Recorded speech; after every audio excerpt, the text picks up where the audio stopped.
안녕하세요. 톡톡 증산도 시즌2 진행을 맡은 이미향 포정입니다.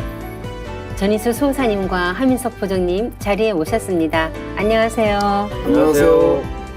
네, 지난 시간에 이어 오늘도 팔관법 중에서 하나님을 아는 관법인 상제관을 공부하고자 하는데요. 그 중에서 각 종교의 성자들이 전한 하나님의 강세 소식에 대해 알아보겠습니다. 먼저 지난 시간 내용을 전인수 수호사님께서 간략하게 좀 한 말씀 해주시겠어요? 네, 지난 시간에는 대우주 통치자 하나님이신 그 상제님에 대한 것을 살펴봤습니다. 신교 문화에서는 본래 이 대자연의 음양의 이 구조로 이루어져 있듯이 하나님관도 원신과 주신 바꿔서 삼신과 삼신일체 상제님을 모시는 문화에서 출발을 했었습니다. 그러나 역사가 내려오면서 불행하게도 이 가운데 인격을 가지고 천명을 내리신 삼신 상제님의 존재가 종교 문화에서 사라졌었습니다. 그래서 우리는 각 종교 문화권의 과거 뿌리 문화 시대 때 이 삼신 상제님을 신앙했던 그런 모습들을 함께 이야기하는 시간을 가졌습니다. 네, 방금 말씀하신 부분 중에서 원신과 주신, 즉 조물주 하나님이신 삼신과 주제자 하나님이신 삼신 상제님은 하나님을 이해하는 관건이라고 이렇게 생각을 하는데요. 하나님의 두 모습을 제대로 알지 못하기 때문에 통치자 하나님이신 상제님의 존재를 인식하지 못하는 것이 아닌가 합니다. 포정님, 지난 시간에 우리가 이제 좀 논의를 공부를 했지만 오늘 이 시간에 잠깐 한 번 더 간략하게 짚고 넘어가면 좋을 것 같아요. 삼신과 삼신 상제님에 대해서 좀 쉽게 이렇게 이해가 될 수 있도록 해주시겠어요? 네, 뭐 말씀하신 것처럼 이제 삼신은 이제 우주의 조화 성신으로 만유 생명이 거기서 나왔다고 얘기가 되는데 그 삼신과 하나 돼서 삼신의 창조 원리를 주재하시는 분이 이제 삼신일체 상제님으로 계시는 거고요. 그래서 앞서서는 이제 뭐 사람이 있으니까 그림자도 있는 거다. 근데 그림자만 언급했던 게 기존의 신앙이었다는 말씀을 드린 바 있고, 뭐 촛불 쳐다보면은 촛불에 심지에 불이 붙어 있으니까 주변에 광명이 있잖아요. 우리는 그 광명된 현상만 보지 그 본질에 해당하는 그 주재하시는 인격신 상제님을 간과해서는 안 되는 게 있는데 그게 이제 삼신 상제님의 영역이라고 이해하시면 되지 않을까 생각이 들고요. 그러니까 우리 선조들은 이 우주를 천진 삼재 구조 속에서 창조주를 인식했기 때문에 그리고 모든 거는 생장성의 작용, 조하신, 교하신, 치하신 작용이 있기 때문에 그 존재는 한 분이지만 작용을 셋으로 하기 때문에 삼신이라는 용어를 쓴다라고 이제 정리하시면 될 것 같습니다. 네, 우리 선조들을 보면은요. 우리가 예전에 오래전에 보면 농사를 지을 때만 해도 분명히 이 농사를 지을 때 주재하시는 분이 계셔서 풍년이 들고 흉년이 들고 이렇게 생각을 했었거든요.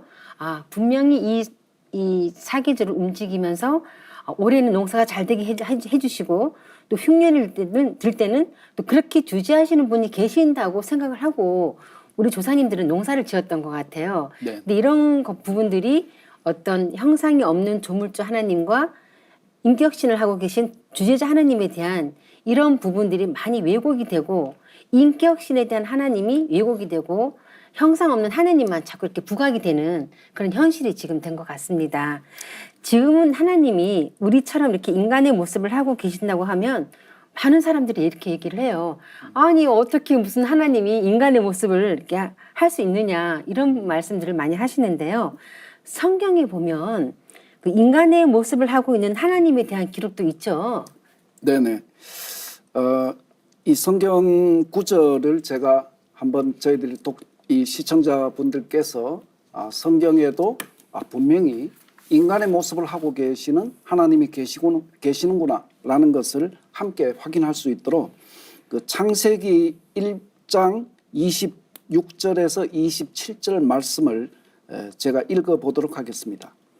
하나님이 말씀하시기를 우리가 우리의 형상을 따라서 우리의 모양대로 사람을 만들자.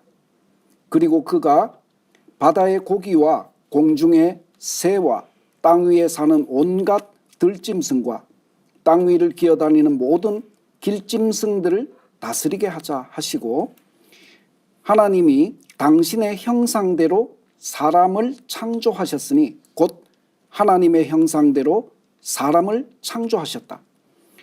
하나님이 그들을 남자와 여자로 창조하셨다. 라는 구절이 있습니다. 우리는 더 이상 부연 설명할 필요 없이 바로 하나님은 당신의 형상을 본떠서 남자와 여자, 사람을 만들었다라는 것은 하나님은 인간의 형상을 하고 계시다라는 것을 누구나 다 확인할 수 있겠습니다. 그래서 66권의 첫머리인 창세기에 그런 얘기가 있다라면 이제 마지막 요한계시록에는 인격신 상제님을 이렇게 묘사를 하고 있습니다. 그래서 저도 한번 읽어보겠습니다. 내가 크고 흰 보좌와 그 위에 앉으신 이를 보니 땅과 하늘이 그 앞에서 피하여 간데 없더라. 그러니까 보좌, 백보좌에 앉아 계시는, 가을을 상징하는 하얀 보좌에 앉아 계시는 인격신 상제님, 삼신 상제님을 말씀을 하신 거고, 그리고 땅과 하늘이 피하여 간데 없다는 거는 이제 개벽까지도 언급을 하신 거죠. 그래서 보라 내가 만물을 새롭게 하노라, 이런 선언까지도 요한계시록에 언급이 되고 있습니다. 인간이 하나님의 형상을 닮았기 때문에 만물의 영장이라고 하지 않나요? 기독교에서는 하나님을 주로 형상 없는 분으로 얘기하고 있지만 성경에서는 인간의 형상을 하고 계신 걸로 분명히 기록되어 있네요. 두 분 말씀을 보니까 지금 저도 오늘 새삼스럽게 이제 알았지만요. 이렇게 하나님을 두 가지 모습으로 인식하는 것은 기독교뿐만이 아니죠. 다른 곳에서도 또 있죠. 네, 모든 종교는 결국 그 산의 정상으로 가는 길이니까 그 목적지까지 가는 가이드가 명확히 다 있었는데, 원래 이제 도가에서도 이제 도와 재의 관계로, 그래서 앞서서 설명할 때는 도는 이제 뭐 자연 질서, 이법이고 뭐 재는 그걸 주제자라고만 설명을 드렸었지만, 사실 도라는 언어 자체에 그 인격신이 아닌 원신적인 하나님 개념이 있습니다. 그 노자의 도덕경을 훑어보면은 무명 천지지시 유명 만물지 뭐라 그래가지고 이름이 없음은 천지의 시작이고 이름이 붙여지는 것은 도라고 명명을 하게 되면 만물지 뭐라 그래가지고 만물을 낳는 삼신으로서의 도의 개념이 언급이 되고 있거든요. 그리고 육아로 넘어가면은 하늘 타령, 천에 대한 이야기가 있는데 그 천을 주재하시는 그 상제님에 대한 명확한 설명이 있는데, 원래 천은 상제천, 인격천이었다가 지금은 자연천으로 넘어와서 그 인격적인 색채가 지금 다 지워진 게 도가와 육아의 지금의 한계다, 이렇게 말씀드릴 수 있겠습니다. 수호자님, 불교에서도 하나님에 대한 인식이 있죠. 네, 불가에서는 이 우주를 낳은 그 조물주를 이 법신이다, 또는 우주심이다, 또는 일심이다, 이렇게 표현을 하고 있습니다. 이 법신인 이 일심은 그 개념이 어떻게 됐냐면은 이 현상계를 창조한, 낳은 그 동방의 삼신과 같은 의미로서의 마음을 얘기합니다. 그러니까 우리가 지금 불가 신앙이 그 역사적으로 본래 가르침에서 멀어지다 보니까 이 개개인이 가지고 있는 그 마음이 아니라 그 이 우주를 창조한 그 마음을 강조하고 있는 것이죠. 하지만 불가의 가르침을 조금 더 깊게 들여다보면 우주를 창조한 삼신의 개념과 같은 그런 어떤 법신만 존재하는 것이 아니라 바로 인격을 가지고 우주를 주재하고 미래 구원의 부처님으로서 이 인간 역사에 다시 오시는 미륵 부처님에 대한 가르침이 분명히 있습니다. 그 가르침을 전하는 것은 미륵경을 통해서 우리가 만날 수 있습니다. 네, 불교에서는 하나님에 대해서 얘기를 안 하는 걸로 알고 있었는데요. 지금 말씀하신 것처럼 일체유심조라는 말이 인간의 마음뿐만이 아니라 그 우주를 낳는 조물주 하나님이 그 말씀이 결국 궁극적으로 그 안에 들어있다는 것을 이제 전하고자 하는 메시지인 것 같습니다. 그리고 그 중요한 것은 결국 각 종교에서 말한 그 절대자는 호칭만 다를 뿐이지 한 분 하나님을 기다린 것이다라고 이제 말씀드릴 수 있을 것 같아요. 부조님, 그렇다면 그 미륵불과 메시아에 대해서도 좀 이렇게 좀 설명해 주시겠어요? 제가 중학교 3학년 때 이제 다이제스트 개벽책을 딱 보고 충격을 받았던 대목이 그 대목인데요. 그러니까 어릴 때 성서 읽고 성당이랑 교회 다녔다가 중학생 때는 불교에 심취해서 불교 서적을 나름 섭렵했다고 생각하고 중3 때 이제 개벽식을 봤더니 미륵이랑 메시아가 어원이 같다는 거예요. 그래서 야, 이게 뭐야 했는데 그러니까 지금 우리가 미륵이라고 하고 있는 게 원래는 마이트레아죠. 범어로 마이트레아는 또 자비로운 어머니란 뜻이에요. 네. 또 공교롭게도 이제 가을의 음존 문화도 좀 느껴지는 언어인데 근데 또 고대 인도어인 팔리어로 가면 그게 메테아가 됩니다. 메테아. 근데 이게 미트라에서 나온 말이에요. 미트라는 고대 이제 인도 페르시아에 섬기던 태양신입니다. 진리의 상징 근원인 태양인데 근데 재밌게도 기독교에서 구세주라고 하는 핸델의 메시아라는 아주 명곡도 있지 않습니까? 그 메시아의 어원 또한 미트라에서 유래를 했다는 거지. 그러니까 기독교 불교가 길이 다른데 결론이 똑같은 거예요. 그러니까 불교에서 구제중생의 도업에 마무리할 분으로 수천 년 동안 고대했던 분이 미래불, 구원의 불, 희망의 부처, 미륵불인데 그게 기독교 메시아랑 같다는 건데 이게 메시아라고 말했고 미륵이라고 말했어도 결국 똑같다는 거죠. 이거 네. 깨달으면 사실은 인생 결론이 나오는 거거든요. 그러니까 결국은 다 한 분인데 네. 다 다르게 호칭하고 불렀다는 말씀인 거예요, 그죠? 네, 천주교에서는 아버지 하나님을 하늘의 주님이란 뜻으로 천주님이라고 하잖아요. 불교에서도 이와 같은 표현이 있습니다. 이 우주 생명의 기쁨과 즐거움이 흘러넘치는 천국 낙원의 아름다움을 요약해가지고 정리한 미륵 상생경을 보면 그 미륵 부처님의 그런 그 위격, 권능 이런 것을 경험할 수 있는데 여기에 나오는 한 구절을 인용을 해보겠습니다. 차처지명 도솔타천 금차천주지명왈 미륵 여당 귀하라 이런 구절이 나옵니다. 해석된 것을 읽어보면 이곳의 이름은 도솔타천이다. 이 하늘의 주님은 미륵이라 부르니 내가 마땅히 귀할지니라. 그러니까 여기에서 이제 차천주지명 미륵이다. 그러니까 천주, 이 하늘의 주인은 미륵이다. 그러니까 미륵님과 천주라는 말씀을 같이 이렇게 쓰고 있다는 것이죠. 따라서 천주님이 불교에서 말하는 미륵불과 같은 분이구나라는 것을 우리는 이 한 구절에서 확인할 수 있습니다. 불교의 결론을 듣는 듯 했습니다. 잠깐이지만요. 예, 우주의 중심 하늘인 도솔천에서 온 우주를 통치하시는 하늘의 주님이 바로 미륵불이라는 말씀인데요. 그 중심 하늘에 그 수도를 도교에서는 옥경이라고 하잖아요. 옥경은 어떤 곳인가요? 그 도교야말로 신들에 대해서 너무 방대해가지고 그 공부하려면 정말 오래 살아야 될 것 같다는 생각이 드는데요. 그 모든 신들 중에 최고 신으로 모셔지는 분이 그 천상의 옥경에 계시다는 거고 그 수도가 우리가 옥이 굉장히 신령스러운 거니까 그 옥경에 계신 상제님이라고 해서 우리가 옥황상제라는 게 아까 뭐 심청가에도 나왔던 건데요. 옥황상제님께서는 위계 조직을 갖춘 여러 천신들을 주재하시는 분이고 인간과 신들을 다스리시는 거고요. 그 천신들도 각각 인간 세상에서 자기 맡은 보직과 직무가 있는데 해마다 그 직무를 상제한테 보고하고 그 업적에 따라서 상벌도 있고 위계도 있고 그것이 도교에서 묘사되고 있는 그 신도의 모습이고 그 최고봉에 옥황상제님이 계신 겁니다. 그러니까 인간들의 운명, 신들이 보고한 모든 성과를 심판하시는 존재로서의 그 상제님이 옥황상제님이라고 되어 있는 거죠. 조금 전에 말씀하신 것처럼 뭐 미륵불, 메시아, 옥경의 옥황상제님 이런 호칭만 다르지만 그 한 분을 다 말씀하셨잖아요. 그렇다면 앞으로는 이렇게 절대자에 대한 호칭도 이렇게 통일이 될까요, 소사님? 네네.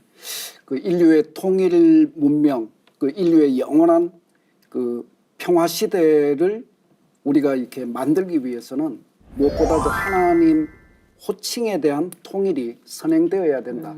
이런 말씀도 우리가 나눈 적이 있습니다. 그렇다면 왜 이제 분열될 수밖에 없었냐? 호칭이 각각 문화권에 따라서 달라졌냐? 그것은 이 지금껏 인류가 선천, 봄, 여름 시대를 살아왔기 때문에 선천, 봄, 여름의 이 특성은 이 분열, 성장하는 시간대이기 때문에 이 모든 문화도 그렇게 분열될 수밖에 없었습니다. 따라서 하나님의 호칭도 문화권에 따라서 다르게 써왔던 것입니다. 하지만 후천은 모든 변화가 통일로 돌아가느니라고 하는 상제님의 말씀처럼 통일 문화를 지향하기 때문에 이제 상제님 진리를 통해서 하나님의 호칭이 바로 쓰는 통일되는 그런 시대가 열리게 됩니다. 하나님에 대한 올바른 호칭은 이 상제님으로 이제 통일되어야 하리라고 봅니다. 네, 참으로 중요한 말씀인 것 같습니다. 하나님의 호칭을 통일하는 것이 곧 인류 화평의 원동력이 된다라고는 난 생각이 드는데요. 그 하나님의 호칭과 관련한 문제는 우리가 그 경전을 번역하는 과정에서 많이 이렇게 문제가 발생하지 않았나요? 네, 하나님의 호칭과 관련한 문제는 그 경전을 번역하는 과정에서도 발생을 합니다. 우리나라에서 신약 성서가 처음 번역되어서 나온 때가 언제냐면 1903년입니다. 거기를 보면은 이 상제의 자 예수 그리스도라고 하는 구절이 나옵니다. 이 자는 아들 자자, 그러니까 상제님의 아들 예수 그리스도라는 구절이 나오는데 이 상제를 그 주석에는 또 어떤 구절이 있냐면은 주석을 보면 상제를 천주라고 또 주석을 했습니다. 사실 성서는 진짜 제가 독하게 읽어본 적이 있어서 얘기할 게 많은데 원래 아람어죠. 예수님 말씀은 아람어인데 그게 그리스어로 바뀌고 그게 라틴어로 바뀌고 그게 이제 성서가 보편화되면서 독일어로 바뀌고 그 독일어 성서가 영어로 바뀌고 우리는 아까 1903년도에 그거를 우리나라 말로 신약 성서로 바꿔가지고 상제자 예수 그리스도 이렇게 온 건데 번역하면서 오류가 많고 뉘앙스를 못 찾는 게 많은데 그래서 놓쳐지는 것도 많고 우리가 잘못된 관념으로 상제님의 인격성도 놓쳐버리고 그랬는데요. 이게 번역하고 관련해서는 재밌는 것들이 있어요. 우리나라 지금 대한민국의 초대 대통령의 영부인이 프란체스카 여사님이신데 외국인. 그래서 원래 고향이 오스트리아입니다. 오스트리아. 근데 그 당시 국민들이 호주댁이라고 불렀어요. 호주는 오스트레일리아거든요. 근데 오스트리아랑 오스트레일리아를 헷갈리는 거예요. 그러니까 이게 번역이 잘못되면서 인식 속에 그렇게 자기는 밟아본 적도 없는 호주가 자기의 고향이 된 거거든요. 그러니까 저희가 도장도 있는 그 오스트리아 빈에 가면 그런 간판이 많아요. No kangaroo in 오스트리아. 호주랑 오스트리아 헷갈리니까 오스트리아에는 호주에 있는 캥거루가 없다라고 간판이 이렇게 많거든요. 그러니까 그렇게 호칭이나 번역이 잘못돼 버리면 그런 경고문이 생기는 것처럼 우리가 인식 속에서도 그런 착각이 생긴다는 거. 예, 그 말씀을 꼭 드리고 싶었습니다. 네. 처음에 그 성경에 더 로드 오브 가드라는 그 구절을 상제로 번역한 것을 다시 하나님으로 바꾼 것이니까 결국 상제와 하나님은 같은 호칭이라는 것을 알 수 있는데요. 중국에서는 지금도 하나님을 상제라고 표현하고 있는 걸로 알고 있어요. 소사님, 그 중국 한자 문화권에서의 그 상제라는 호칭도 어떻게 보면 우리도 좀 친숙한 면이 있지 않나요? 네, 이 한자 문화권에서는 본래 상제라는 호칭이 지금도 쓰여지고 있죠. 그렇지만은 아까 우리 애국가에서 봤듯이 우리나라도 한자 문화가 살아 있을 때는 이 애국가에 상제라고 불러왔었지 않습니까? 하지만은 이제 한글이 보편화되면서 이제 이 절대자 하나님 에 대한 표현이 이 상제님 이렇게 하면은 굉장히 낯설게 생각을 합니다. 그래서 그래도 지금은 저희 상생방송을 통해서 많이 진리가 보급되고 있기 때문에 그나마 덜하지만 제가 상제님 진리를 처음 만났을 때쯤에는 굉장히 이상한 눈으로 저를 바라보는 그런 경험을 많이 했습니다. 지금 비록 늦었지만 지금이라도 하나님의 올바른 호칭인 이 상제님을 바로 찾는 일들이 진행되어야 되리라고 생각을 합니다. 네, 수호사님 말씀하시니까 상생 방송을 처음 접했을 때 그 상제님이라는 성구 말씀이 나왔어요. 상제님께서 김형렬 성도를 데리고 공사 보시는 부분인데 상제님? 상제님이 누구시지? 처음 듣는 그 생소한 단어에 굉장히 제가 이렇게 낯설었었거든요. 너무도 모르고 살았구나. 그냥 하나님이라는 막연한 단어는 들어봤지만 상대님이라는 단어는 처음 들어봤기 때문에 굉장히 이렇게 좀 생소했던 기억이 지금 납니다. 참 안타깝죠. 어떻게 보면. 네. 지금 수호사님께서 말씀하신 그런 부분들이 우리가 상제 문화를 얼른 빨리 찾아야 되고 회복해야 되는 부분에 공감이 많이 가는데요. 우리가 전 인류에게 이렇게 하나님에 대한 본래 호칭을 찾아주는 것이 얼마나 중요한지를 이렇게 다시 한번 이렇게 말씀드리고 싶습니다. 부장님, 하나님의 공식 호칭은 상대님이라는 것을 좀 간략하게 한번 좀 간단하게 한번 좀 우리가 소개해 주시죠. 이제 누차 얘기해 왔는데요. 뭐 공자님도 그렇게 주유천하하면서 자기가 이렇게 천하를 경영할 수 있는 자리에 갔을 때 제일 먼저 하는 일로 정명, 이름부터 바로 잡겠다. 사물에 올바른 이름을 붙이는 거 했는데 그 하나님에 대한 개념 정명에 있어서는 상제라는 용어가 가장 먼저 바로 잡혀야 될 겁니다. 그래야 그로부터 모든 게 바로 잡히는 거죠. 맞습니다. 근데 그 앞서서도 우리가 언급했듯이 상제라는 용어에는 일단 인격성이 들어 있어요.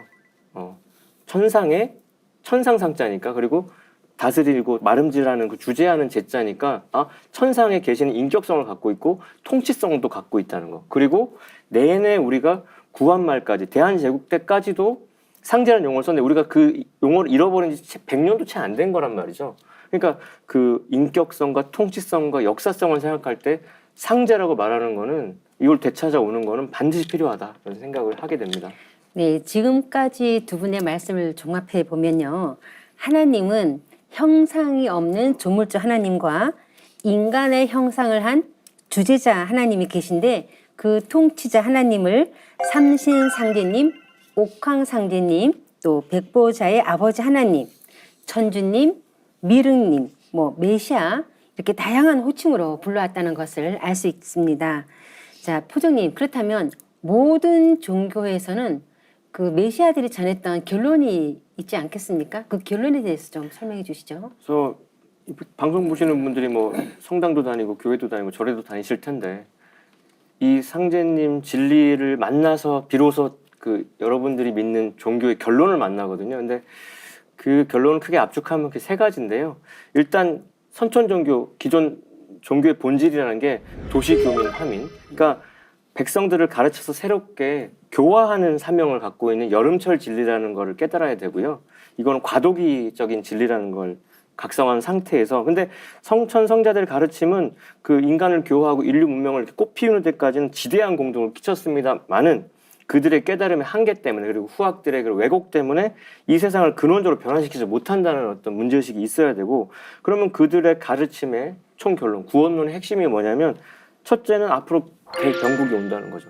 그 병국 속에 정체는 이제 가을 개벽이죠. 그래서 지축이 선다, 병이 돈다, 전쟁이 터진다라고 하는 엄청난 충격이 있는데 그 충격을 거치고 나면 정말로 새 세상이 펼쳐진다. 우리가 꿈꿨던 이상 세계가 가을 개벽 후에 후천 성경으로 온다는데 그냥 오는 게 아니라 이 우주의 주지자께서 친히 인간으로 오셔서 기독교의 메시아, 불교의 미륵님이 친히 오셔서 이 모든 것을 완성시켜 주신다는 거죠. 그러니까 메시아의 인간 강세가 모든 종교의 결론입니다. 그걸 깨닫고 증산들을 만나면 이제 인생 결론이 나오는 거죠.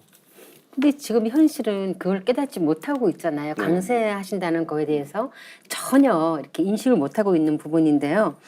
조물주 삼신과 하나 되어서 우주를 다스리시고 계신 그 통치자 하나님, 또 인간의 형상을 하고 천상 옥경에 백보자에 앉아 계신 하나님, 그리고 장차 인류를 구원하기 위해 이 세상에 오신다고 했던 구원의 메시아 아버지 하나님이 바로 1871년 후천 가을 개벽기를 맞아 인류에게 새 세상을 열어주시기 위해 이 땅에 강세하신 증산 상계님이십니다. 수호사님, 증산 상계님께서 여러 가지 호칭으로 이제 당신님의 신혼을 말씀해 주셨잖아요. 네, 어떤 부분인지 좀 말씀해 주시죠. 네, 간단하게 상대님께서 이 땅에 오셔서 당신의 신혼을 밝혀주신 그 도전의 말씀 몇 가지만 살펴보고 정리하도록 하겠습니다.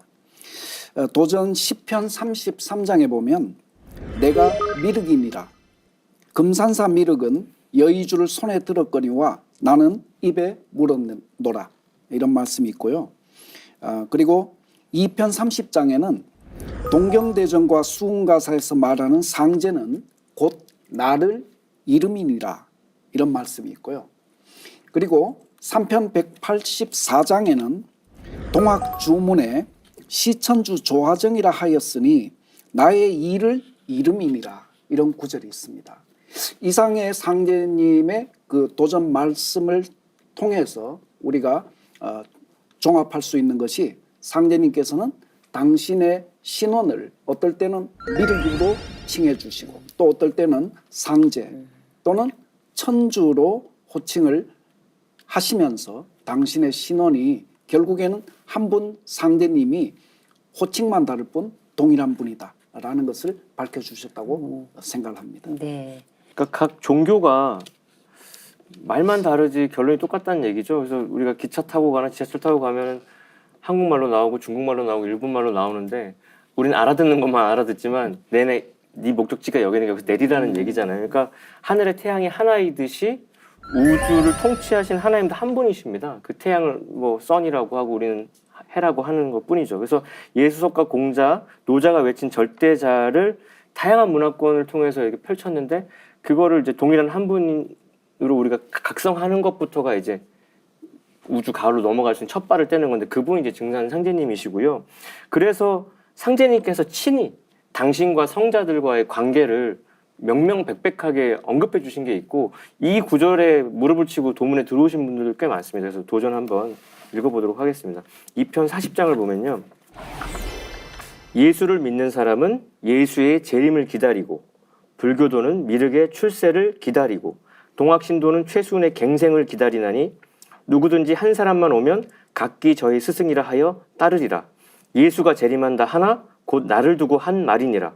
공자석가 예수는 내가 쓰기 위해 내려보냈느니라.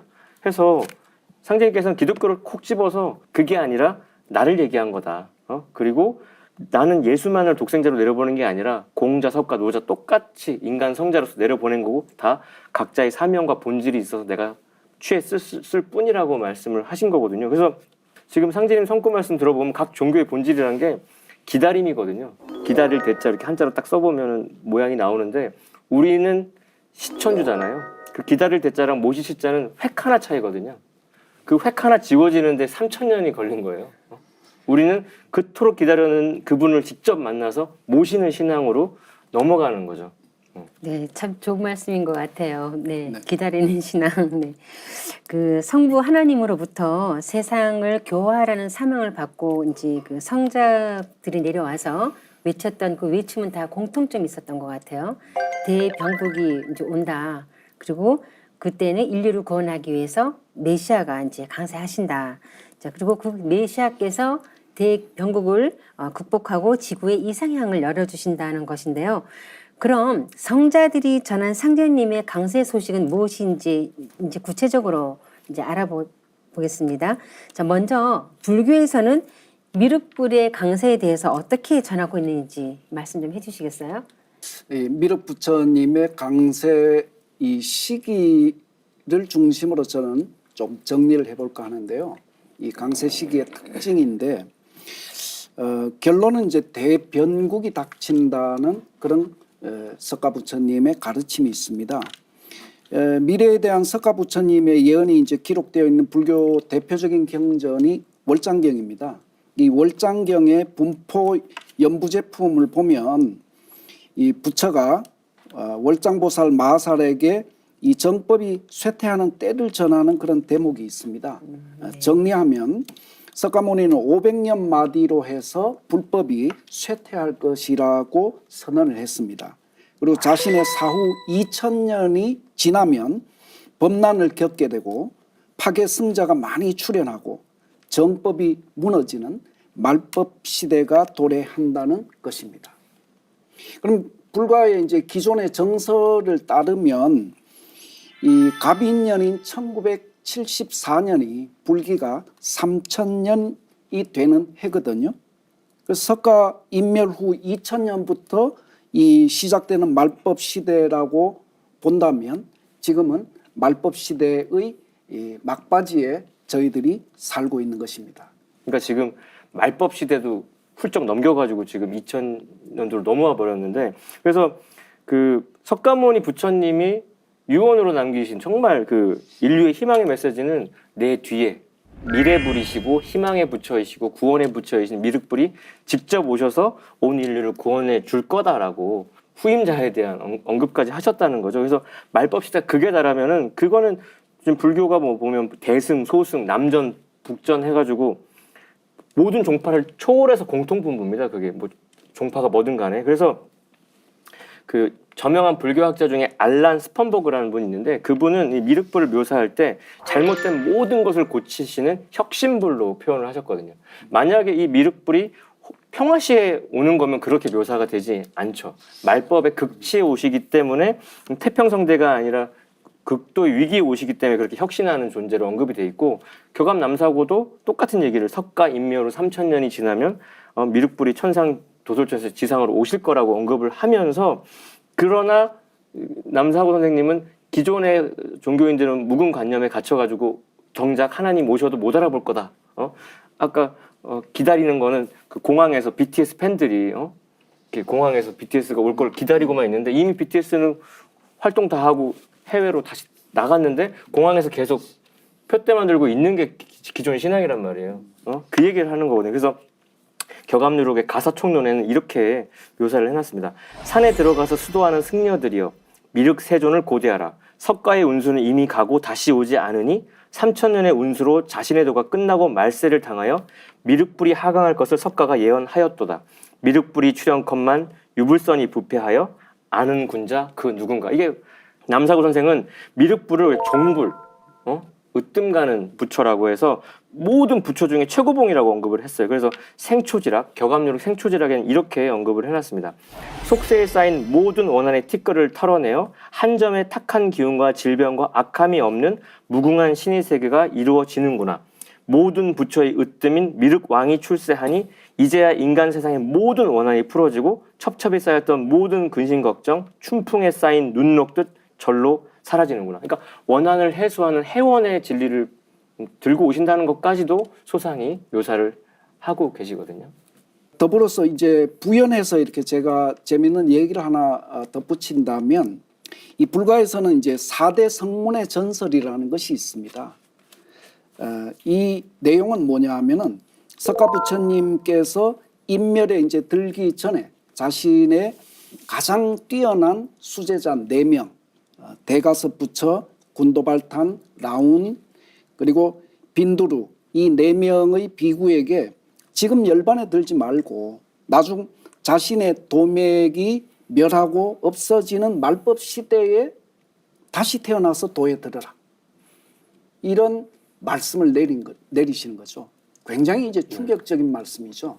여기서 우리는 이 말법 시대에 도에 들으라고 하는 그 말씀 속에는 바로 도솔천의 천주이신 미륵부처님의 시대가 올 것이다, 이런 것을 읽을 수가 있고, 또 그 좀 전에 말씀하신 이 부처 중에 부처 종불로서의 이 미륵부처님의 도가 지금 석가모니 부처님의 도법보다 더 위대하고 석가모니 부처님의 도법의 이상을 실현하는 그런 진리를 가지고 오시는 분이다라는 것을 짐작할 수가 있겠습니다. 네, 그 가섭 존자는 석가 부처님의 그 수석 제자잖아요. 그 자신의 제자들에게 그 미륵 부처님이 오실 때 다시 태어나서 그 미륵님의 도법을 받으라고 이렇게 했다는 것은 석가모니가 얼마나 미륵님의 그 강세를 염원했는지 알 수 있는 대목인데요. 그런데 지금 그 불교에서는 석가불과 미륵불을 함께 모시고 있잖아요. 하민석 부처님께서 그 두 부처님이 어떻게 다른지 좀 많은 분들이 그 부분을 이렇게 이해를 못하고 있거든요. 석가 부처님과 미륵 부처님에 대해서 혼돈을 많이 하세요. 그 부분 좀 설명해 주시죠. 석가모니 부처님은 앉아 계십니다. 그게 좌불이거든요. 모든 절에 가면 그 앉아 계신 분이 석가 부처님이고, 선천의 이런 양의 분열 시대에는 그걸 차분하게 이제 진정시키는 어떤 방편으로서의 모습인데, 미륵 부처님은 구원의 부처님이시고 분주하게 돌아다니면서 진리를 전하고 건지셔야 되기 때문에 서 계신 입불로 묘사가 돼 있어요. 그래서 그 워낙 미륵 신앙을 이 땅에 뿌리내리신 그 진표율사님이 창건하셨던 그 금산상 미륵전에 가면은 시루 위에다가 이게 서 있는 부처를 모셔놨고, 그게 또 속리산 법주사에도 그런 모습이 있고요. 또 우리나라의 가장 큰 잎불로 돼 있는 논산 은진 미륵불도 보면은 가서 보면 너무너무 크거든요. 그렇죠. 그거 진짜. 네. 그리고 우리가 이제 가장 이제 한류 팬들이 모여드는 그 코엑스 맞은편에 딱 가면 봉은사에 있는데, 그 봉은사에도 딱 잎불이 있으시거든요. 근데 또 서 있는 부처님의 그 모습 중에는 위에 이렇게 네모난 관을 쓰고 계세요. 응? 그냥 일반 부처님은 곱슬머리 꼬불꼬불 그렇게만 돼 있는데, 서 있는 부처님들은 다 네모난 이런 무슨 면류관 같은 거 쓰고 있는데, 그게 육아에서 말하는 상제님, 도가의 옥황 상제님의 형상이 오버랩되는 모습으로 그려놨기 때문에 앞으로 오실 천주 상제 미륵이 결합된 모습으로 이렇게 구별을 해놨다는 걸 아시면 좋겠습니다. 많은 그 불교 신앙을 하는 많은 분들이, 또 아니면 그 외에 모든 분들도 이렇게 절에 갔을 때 좌불과 입불에 대해서 이렇게 구분이 확연하게 됐으면 좋겠어요. 보도님 말씀처럼 천상에서 우주를 통치하시는 도솔천의 천주 미륵불께서 대병국에서 인류를 건지시기 위해 이 땅에 오시는데요. 그 불교 경전에는 미륵불께서 이 세상에 강세하시는 모습을 그린 내용도 이렇게 있다고 하죠. 수사님, 그 부분에 대해서도 좀 한 말씀 해주세요. 네네. 제가 이 미륵부처님의 강세와 미륵부처님이 이 땅에 오셔가지고 인간의 위치에서 최상의 그 깨달음을 이루시는 그런 것이 그려져 있는 그 미륵경의 내용을 잠시 이렇게 살펴보도록 하겠습니다. 그 미륵 하생경을 보면 이 인간 세계의 미륵 천존의 부모님은 천상에서 지성으로 공덕을 닦은 그 순결의 상징이 되는 그 수범마와 범마월이라고 얘기를 합니다. 그래서 수범마와 범마월을 부모님으로 해서 하생경을 보면 저 때에 미륵존불이 도솔천에서 부모가 늙지도 아니하고 어리지도 아니한 것을 관찰하시고 문득 성령으로 강림하시어 탁태하여 달이 찬 뒤에 탄생하시니라. 이렇게 미륵불의 강림에 대해서 기록이 되어 있고요.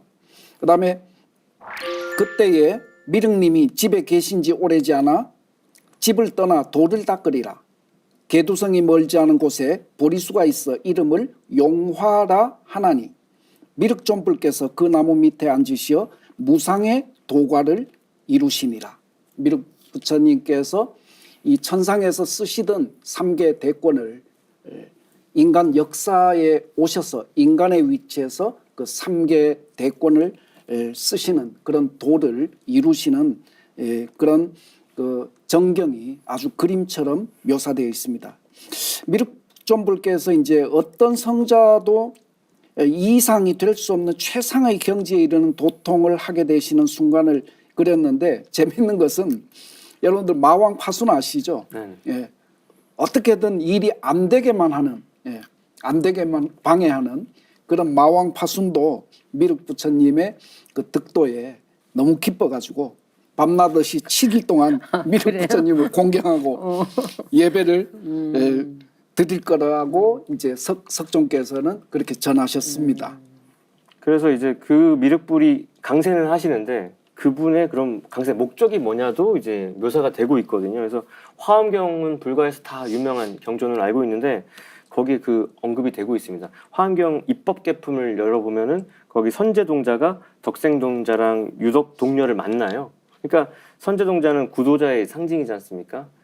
좋은 소식 없나 이렇게 탐문하고 다니는데, 이 두 동자와 동료로부터 미륵도법의 경계에 대한 한 소식을 듣고 충격을 먹습니다. 이 선제동자가.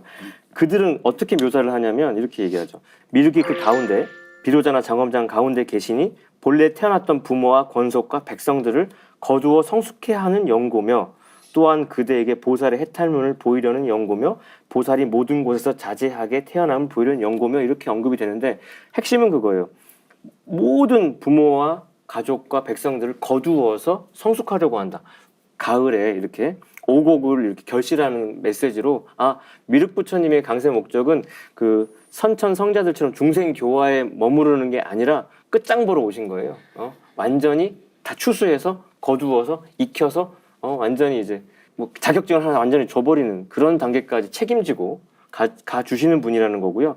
그러니까 이 화엄경하고 미륵경의 말씀은 결국 미륵부처님의 구원의 스케일, 이게 진짜 종불로서 모든 걸 끝장을 보러 오신 그 모습이 나오는데, 이거를 모르고 지금 석가모니만 찾는 건 너무너무 안타까운 일입니다. 그래서 네, 그 미륵불의 강세의 목적이 모든 백성들을 거두어서 성숙시키는 것이라고 하셨는데요. 그 상계님의 도인 증산에는 그 미완성시된 선천 문화를 찌고 또 익혀서 성숙시킨다는 뜻이 들어있는 것과 같이 그 상대님의 도와도 지금 말씀하신 부분이 상대님의 그 도와도 일맥상통한다는 그런 생각이 드는데요. 부사님, 그 시루라는 뜻은 어떤 뜻인가요? 그래서 왜 하필 하느님께서는 발음하기도 좀 어려운 증산이라는 존을 취하셨을까? 그 시루가 뭐길래? 오죽하면 그 목숨 바쳐 구도한 그 진표율사로 하여금 연못을 메우고 시루를 두고 그 위에 나를 세워라 하셨을 정도로 시루에 박혀있는 정신을 취하신 건데, 그러니까 불가로 치면 계속 윤회를 하고 고뇌를 겪는데 그 윤회를 매듭짓고 모든 인간 종자를 열매 맺게 하고자 하는 정신이 들어있는 거죠. 시루라고 하는 건 미성숙, 미완성된 것을 쪄서 익혀서 완성시키는 거기 때문에. 그리고 시루라는 것은 다 뚫려 있는 그릇이라서 어느 틀에 갇혀 있는 게 아니고, 그리고 시루떡은 우리가 풍속에서 이사 때 이렇게 나누는 것처럼 뭔가 선천에서 후천으로 우주가 옮겨가는 메시지까지도 유추해 볼 수 있는, 그래서 시루라고 밖에는 다른 호는 취하실 수 없을 상제님의 모든 마인드가 다 압축되어 있는 게 시루다, 이렇게 말씀드릴 수 있겠습니다. 그러니까 뭐 쉽게 뭐 부연 설명을 좀 보태자면 우리가 시루에다가 떡을 찔 때 그 연상을 하면 쉬울 것 같아요.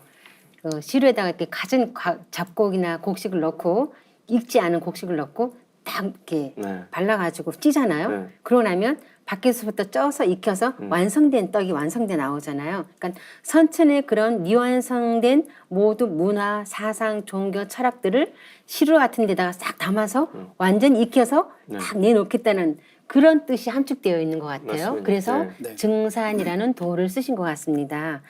그 소사님, 미륵불은 그 대의왕이라고 하잖아요. 네네. 무슨 뜻인가요? 좀 전에 그 미륵부처님에 대한 다른 그 가르침에 대해서 그 아까 화엄경을 언급을 하셨거든요. 그 화엄경에 그 선제동사가 미륵님을 찬탄하는 이런 내용이 나옵니다. 그 구절을 제가 먼저 한번 읽어보면 중생들이 번뇌병의 얽힘을 보시고 불쌍하게 여기는 큰 마음 내시어 지혜 약인 감노수로 소멸케 하시니 이곳은 병든 세계를 고치는 위대한 대왕이 머무시는 곳이다. 그 한자 표현은 대의왕입니다. 대의왕. 병든 세계를 고치는 위대한 대왕. 대의왕으로 미륵부처님을 표현하는 거죠. 그래서 상제님께서 이 미륵부처님으로 오셨는데, 상제님께서 이 땅에 오셔서 천지를 진단하시고 당신님께서 하시고자 하시는 그 이 일에 대한 그런 정의를 알아볼 수 있는 이 성과 하나를 살펴보도록 하겠습니다. 2편 16장, 도전 2편 16장 말씀인데요. 이제 온 천하가 큰 병이 들었나니 내가 3개 대권을 주재하여 조화로서 천지를 개벽하고 불로 장생의 선경을 건설하려 하노라. 나는 옥황상제니라. 네, 보신 바와 같이 이 말씀은 바로 상제님께서 이 천하가 병들었다는 것을 선언하시고 당신께서 장차 하시고자 하시는 일은 하늘과 땅과 인간 세계의 모든 병을 치유하시는 이 불경에 나오는 이 대의왕으로서의 미륵부처님의 그런 사명을 실현하신다라고 하는 것을 저희들이 확인할 수가 있겠습니다. 네, 결국 상제님은 선천의 어떤 성자들도 진단하지 못하고 할 수 없었던 그런 천지의 병을 진단하시고 고치시는 그 대의왕이라는 말씀이시잖아요. 도전해 보면 이런 말씀도 있는데요. 천하 만세의 병을 다 고쳐야 하리니 이로써 만국의원을 개설하노라라고도 하셨는데요. 상기님께서 그 가을 개벽기에 인류를 구원하시기 위해 그 법방으로 내려주신 것이 태울조와 의통인데요. 자, 이에 대해서는 나중에 다시 알아보도록 하고요. 가을 개벽기를 극복하고 열리는 새 세상에 대해서도 불경에 이게 기록이 되어 있다고 하죠. 네. 네, 그래서 이제 정말 이게 정말 이루어져 할 정도의 이야기들인데 미륵 하생경에 보면은 그 미륵 부처님의 그 무상한 조화력으로 이 지상 세계가 최상의 성경으로 변하는 모습을 이렇게 묘사합니다. 그때는 기후가 고르고 사시가 조화되며 사람의 몸에는 여러 가지 병환이 없으며 욕심, 성냄, 어리석음이 없어지고 사나운 마음이 없으며 인심이 골라서 다 한 뜻과 같으니라. 지축이 수니까 우주 환경도 완성되죠. 거기서 인간도 완전히 DNA 구조로 바뀌어서 병환이 없으니까 저는 이제 할 일이 없어지죠. 그리고 서로 지금 갈등하는데 서로 한 마음 한 뜻으로 정말 일심으로 다 같이 웃고 떠들고 기뻐하는 세상이 열린다. 그리고 이제 그때가 되면 이 세상의 백성들이 다 고루 잘 살아서 차별이 없으며 여자들은 500세가 된 연후에나 시집을 간다. 그 정도로. 그럼 할머니가 돼서 가는 게 아니라 그때까지도 이 굉장히 젊음을 유지하면서 건강하다는 얘기니까 완전히 인간의 몸이 지금 우리가 의학이 아무리 발달했어도 100세 겨우 넘기고 사는데 500세가 넘어야 결혼할 정도로 이 수명이 상상 이상으로 는다는 겁니다. 네, 불가의 총 결론은 미륵 부처님에 대한 가르침을 장차 인류가 받들게 된다. 뭐 이런 말씀인데 더불어서 제가 하나 사족을 달자면 이 서교에서 이제 이 구세주를 그 메시아라고 이렇게 하지 않습니까? 그 메시아라는 그 말의 어원은 이 범어인 마이트레아에서 이 비롯되거든요. 근데 이 마이트레아라고 하는 이 언어는 한자로 새기게 되면 어떻게 되느냐 하면은 가득 충만하다라고 하는 의미의 가득할 미자, 미자와 새롭게 진리의 테두리를 짜서 씌운다라고 하는 굴레르자. 그래서 결론은 미륵으로 한자어로 번역이 된다는 것입니다. 그래서 인간 세상이 극단적으로 타락하고 종교도 극한 분열을 하면서 서로 대립을 할 때 미륵 부처님이 이 땅에 강세하셔서 새로운 대도로서 구원의 틀을 짜 주셔서 우주 3계를 통일하신다는 의미가 내재되어 있습니다. 네, 지금까지 각 종교의 성자들이 상규님의 지상 강세를 외친 내용들을 경전을 통해서 살펴보았는데요. 성자들이 하나님께서 이 땅에 오실 것을 학수고대하며 기도드렸다는 것을 알 수 있었습니다. 다음 시간에도 성자들이 전한 상제님의 강세 소식에 대해서 계속하여 알아보겠습니다. 지금까지 시청해주신 시청자 여러분, 감사합니다.